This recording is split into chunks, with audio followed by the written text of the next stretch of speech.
عزیز دوستو، اللہ تبارک و تعالی نے ہمارے نبی پاک علیہ الصلاۃ والسلام کو جو بھی فضائل، جو بھی خصائل اور جو بھی شمائل عطا کر کے بھیجا، عظیم ہی عطا فرما کے بھیجا۔ اللہ تعالیٰ نے اگر نبی پاک علیہ السلام کو علم پاک عطا فرمایا تو عظیم عطا فرمایا، اور اسی طرح اگر اللہ نے اپنے محبوب کو خلق عطا فرمایا ہے تو خلق عظیم عطا فرمایا۔ وَإِنَّكَ لَعَلَىٰ خُلُقٍ عَظِيمٍ، اے محبوب علیہ السلام آپ عظیم اخلاق پر ہیں۔ اخلاق کا سادہ معنی اگر آپ کی خدمت میں عرض کروں تو اخلاق انسان کے رویوں کو کہتے ہیں۔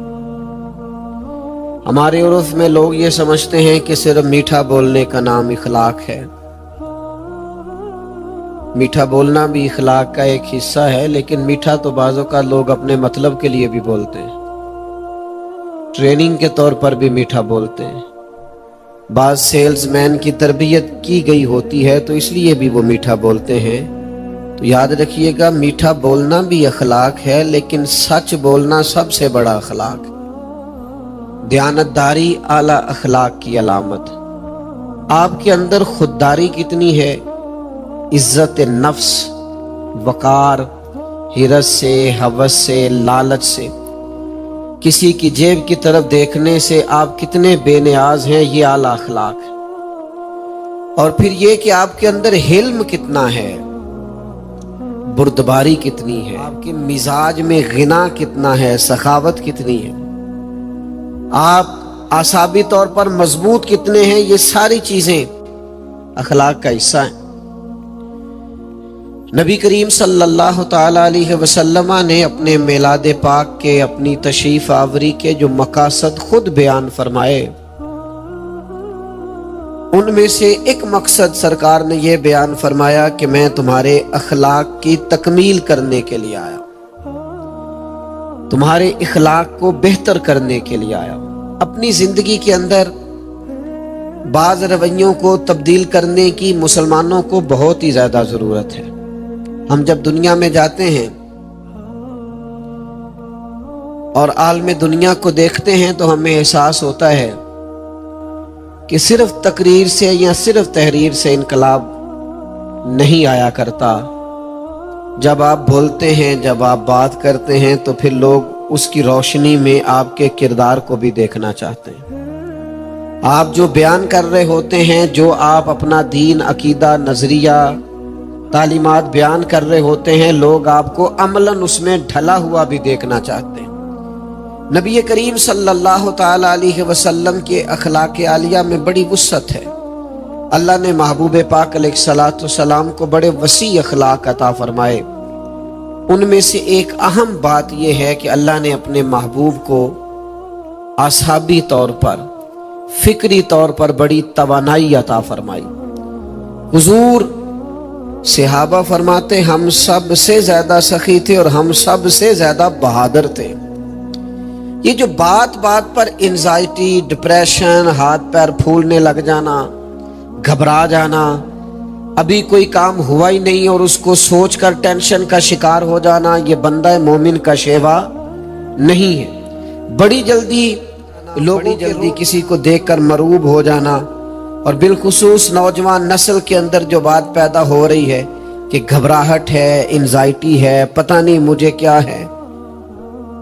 اللہ کے محبوب علیہ السلام نے نہ جب بھی سبق پڑھایا ہے بہادری کا پڑھایا ہے۔ حضور جب بھی بات کرتے تھے عالمی، قومی اور ملی بات کرتے تھے، توانائی والی بات کرتے تھے۔ حضرت انس بن مالک رضی اللہ تعالیٰ عنہ بیان فرماتے ہیں، سیاستہ میں موجود ہے، فرماتے ایک رات مدینہ شریف کے کونے سے بڑی خطرناک آوازیں آنے لگیں تو ہم سب تیاری کر کے اس طرف جانے ہی والے تھے، تلواریں، نیزے، اسلحہ جمع کر رہے تھے، ہم تیاری کر کے اس طرف جانے ہی والے تھے کہ ہم نے ادھر سے نبی پاک کو آتے ہوئے دیکھا۔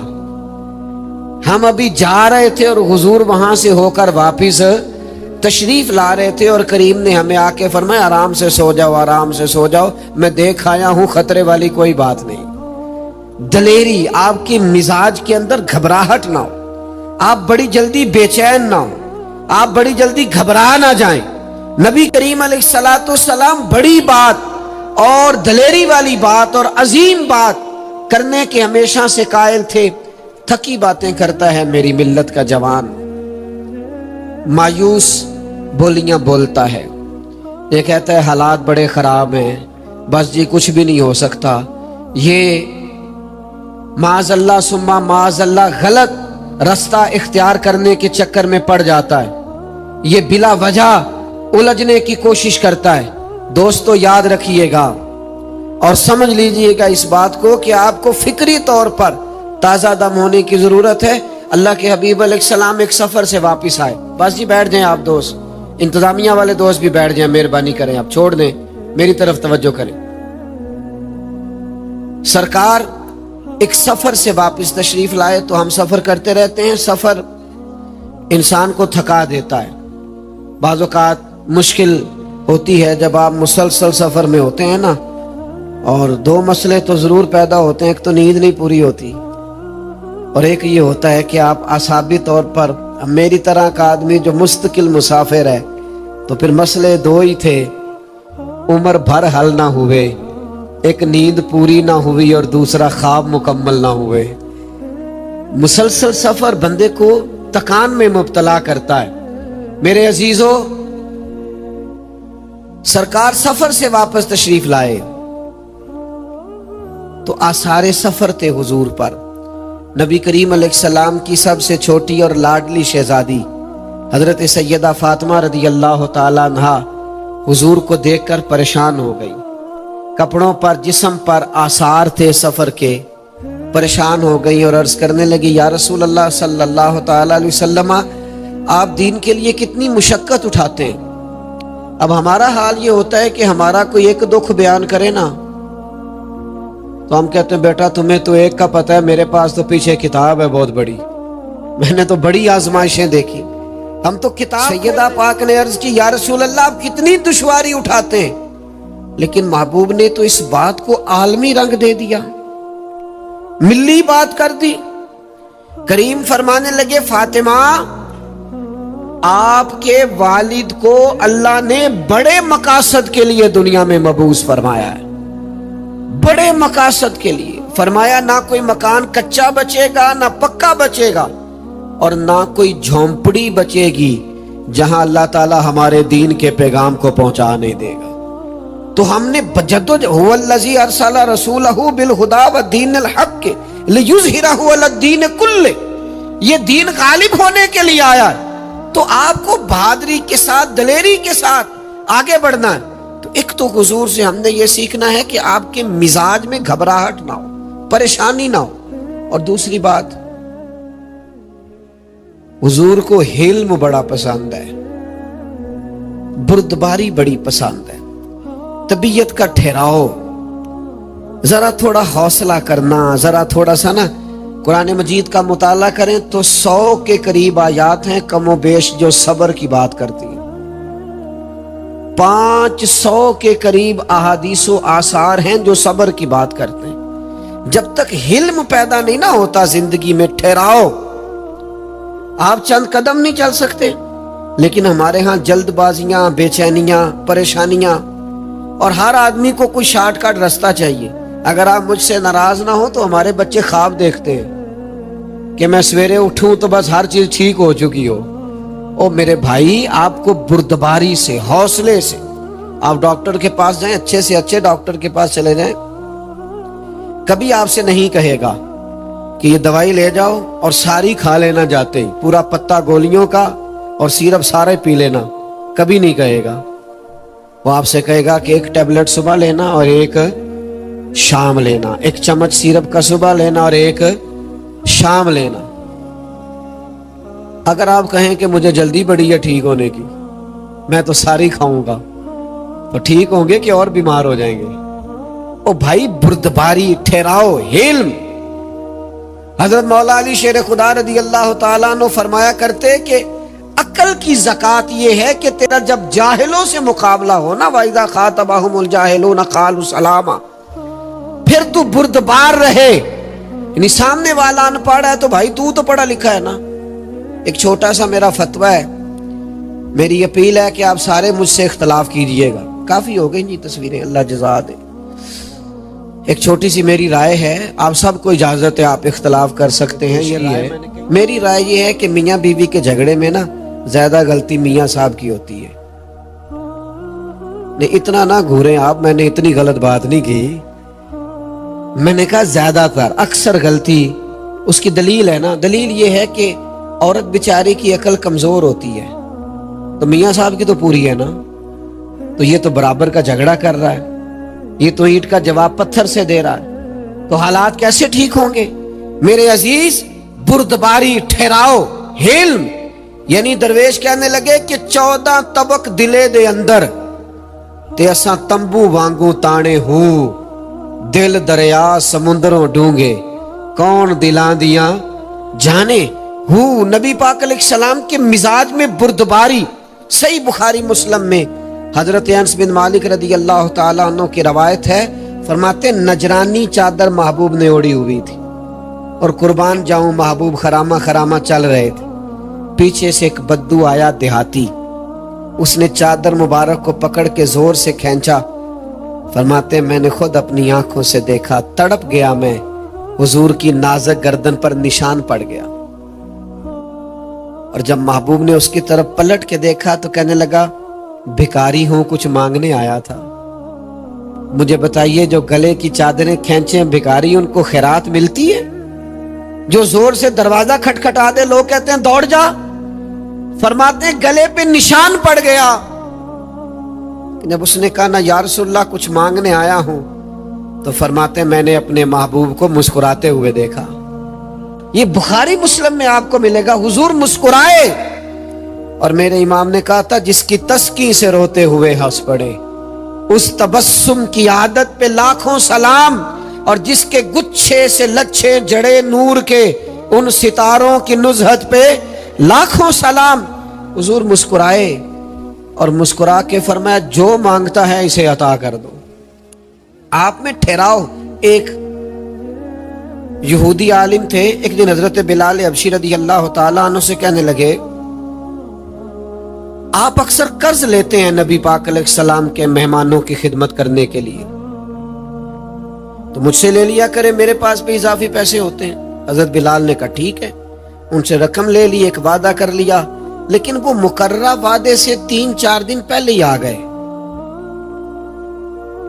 اور رقم حضرت بلال کو دی تھی، مطالبہ سرور کائنات علیہ السلام سے کیا اور چوک کے اندر کیا، برسر بازار. آپ کو سمجھ آ رہی ہے میری بات ہوگی؟ کہنے لگے وہ پیسے دیجئے. تو کریم فرمانے لگے ابھی تو وقت ہے جو وعدہ کیا تھا اس میں.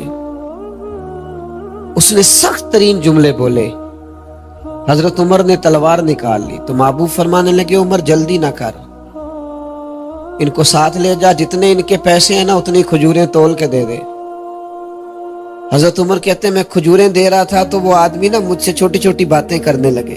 اب مجھے غصہ تھا، وہ بات کرتے تو میں گھورتا.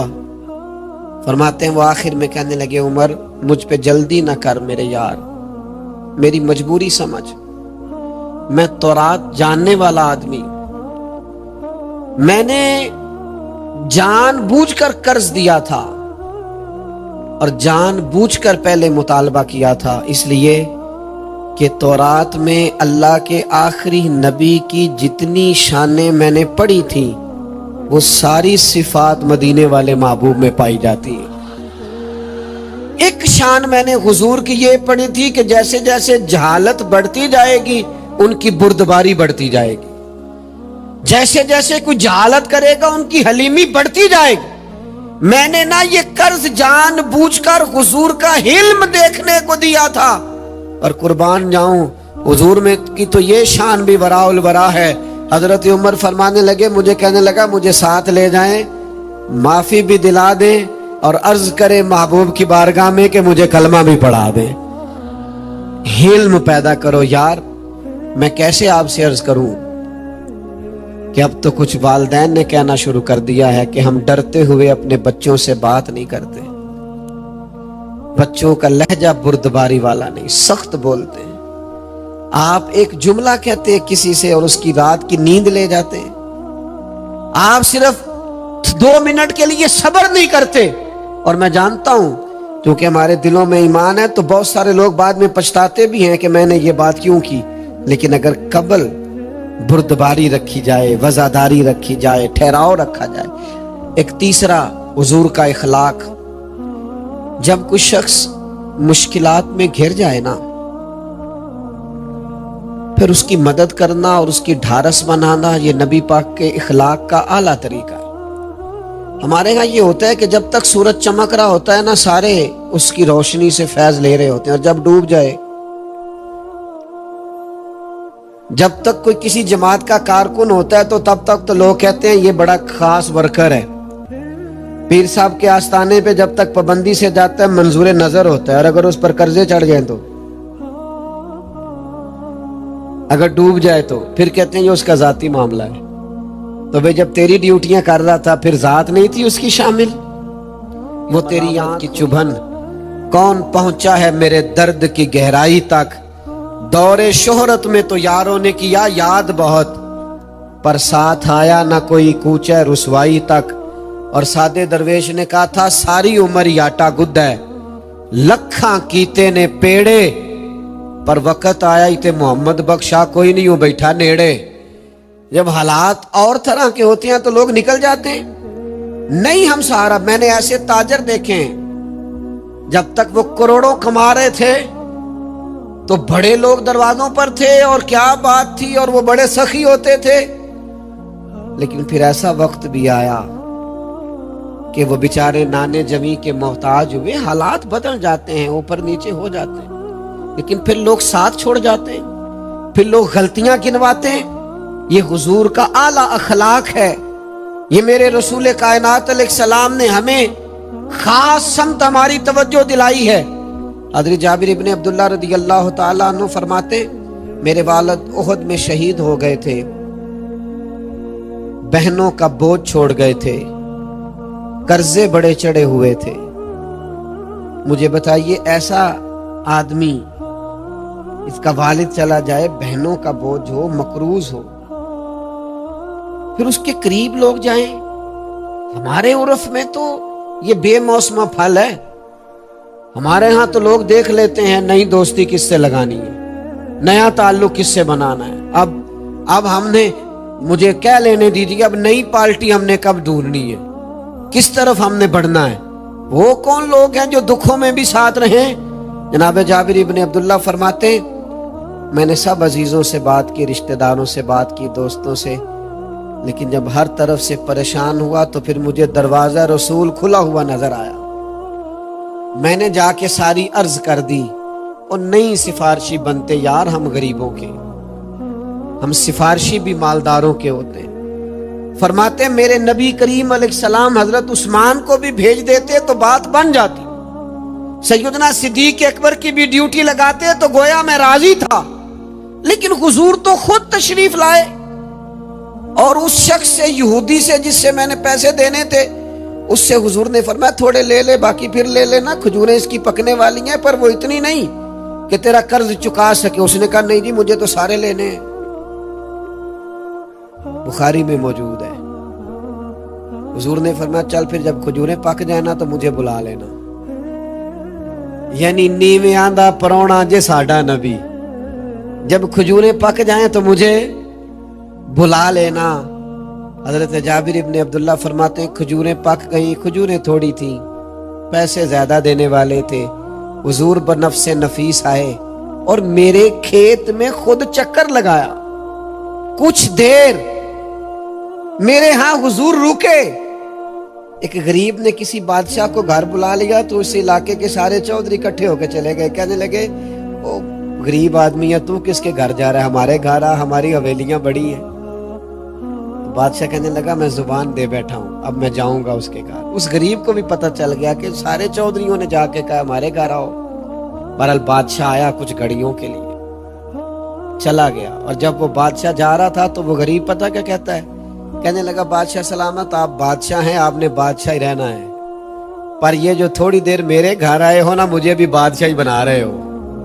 اب میں بھی آج سے بادشاہی ہوں. تھوڑی دیر ہوئی ایک آیا کالیاں زلفاں والا. ایویں 2 کڑیاں میرے من وچ رکیا کر گیا نور اجالا. اور ایک درویش نے کہا تھا چر ہویا مینوں ترلے لیندیاں کدے مور میڑے ولواگاں خواب میری وچ ایک بار جے آویں میں ساری عمر نہ جاگاں. نبی کریم صلی اللہ علیہ وسلم تھوڑی دیر کے لیے آئے, دعائے برکت فرمائی, کریم چلے گئے. حضرت جابر ابن عبداللہ فرماتے ہیں میں کھجوریں تولتا رہا اور دیتا رہا, تولتا رہا اور دیتا رہا. فرماتے ہیں میرے قرضے بھی اتر گئے اور جتنی کھجوریں اتری تھی اس سے زیادہ میرے پاس بچ بھی گئی. میں رپورٹ دینے کے لیے حاضر ہوا. میں نے کہا یا رسول اللہ کرم ہو گیا ہے, حضور کرم ہو گیا ہے, کھجوریں تو بڑھ گئی ہیں. تو نبی کریم نے کیا فرمایا؟ فرمایا عمر فاروق کو بتا کے آؤ. کہتے میں نے حضرت عمر کو جا کے بتایا تو جناب عمر کا تبصرہ بھی بڑا انوکھا ہے. حضرت عمر فرمانے لگے آپ بتا رہے ہیں, وہ تو جب حضور گئے تھے میں نے جبھی صحابہ سے کہا تھا جابر ابن عبداللہ کے بارے نعرے ہو گئے. تھوڑی دیر ہوئی ایک آیا کالیاں زلفاں والا. ایویں 2 کڑیاں کر گیا نور اجالا. وقت کے دامن میں اتنی گنجائش بھی نہیں ہے اور زیادہ باتیں کرنے کا موقع بھی نہیں ہے. میں بات کو سمیٹنا چاہ رہا ہوں. میرے عزیز, حضور سے اخلاق کا نور لیں. ایک بہت بڑا اخلاق میرے نبی نے ہمیں یہ سکھایا ہے کہ ہم نے خوددار رہنا ہے, ہاتھوں کی کمائی پر بھروسہ کرنا. آپ مجھ سے ناراض نہ ہوئیے گا, یہ جو مفت خوری کا مزاج ہے نا, لوگوں کی جیبیں دیکھنے کا رویہ, نبی کریم اس کو پسند نہیں فرماتے.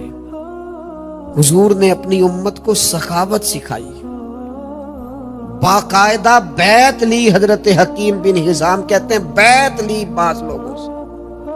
فرمایا میرے ہاتھ پر بیعت کرو کہ تم اپنی ذات کے لیے کسی سے سوال نہیں کرو. باقاعدہ بیعت لی, بخاری میں موجود ہے. اور پھر ان لوگوں کا حال یہ تھا کہ اگر گھوڑے پہ بیٹھے ہیں اور درہ بھی ہاتھ سے گر گیا ہے تو وہ بھی کسی سے سوال نہیں کیا, خود نیچے اتر کے درہ اٹھایا, اس لیے کہ حضور سے وعدہ کیا ہے کبھی سوال. یہ بھی صحیح حدیث میں موجود ہے کہ حضور کی بارگاہ میں جو بھی آتا حضور جھولی بھر کے عطا فرماتا, کبھی لفظ لا نہیں فرمایا. لیکن یہ بھی ہمیں ملتا ہے کہ جب ایک نوجوان نے آ کے کہا یا رسول اللہ میں غریب ہوں کچھ دیجئے, حضور نے فرمایا تیرے پاس کچھ بھی نہیں. نوجوانوں سنو نا یار, چھوڑ دو اس چکر میں پڑنا کہ کسی بڑی گاڑی کے پیچھے دوڑنے کا موقع مل جائے اور میرے وہ جو یورپ کے نیشنل رشتہ دار ہیں وہ مجھ سے راضی ہو جائیں. ان چکروں سے باہر آؤ, اپنی دنیا آپ پیدا کر اگر زندوں میں ہے.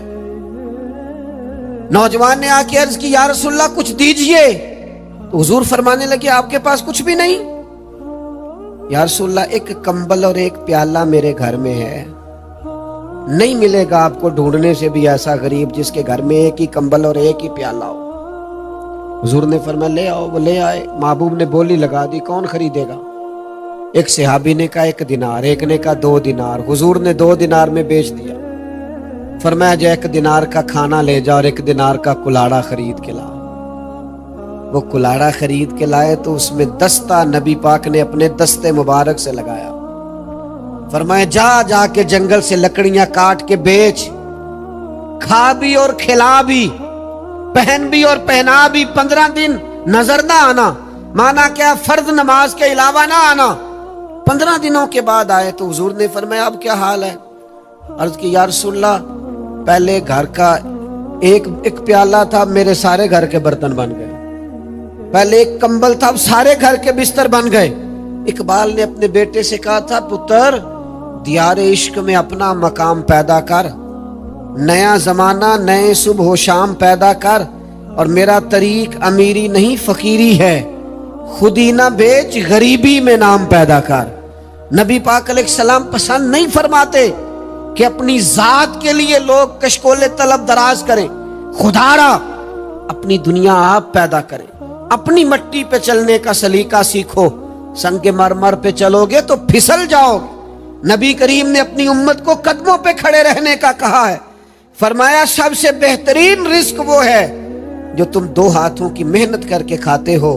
اور فرمایا اللہ کے نبی حضرت داؤد علیہ السلام ہاتھوں سے محنت کر کے کھایا کرتے تھے، اپنے اندر خودداری، عزت نفس، وقار۔ دنیا میں وہ لوگ بڑے مالدار ہوتے ہیں کہ رب نے جو دیا ہوتا ہے اس پر پوری طرح راضی ہوتے ہیں۔ نبی پاک علیہ الصلوۃ والسلام نے اپنی اولاد کو، اپنے احباب کو، اپنی امت کو یہ سبق دیا ہے کہ زندگی خودداری سے گزرتی ہے۔ ہر وقت مالداروں کے دروازوں پہ چکر لگانا یہ اہل ایمان کا طریقہ نہیں ہے۔ اور پھر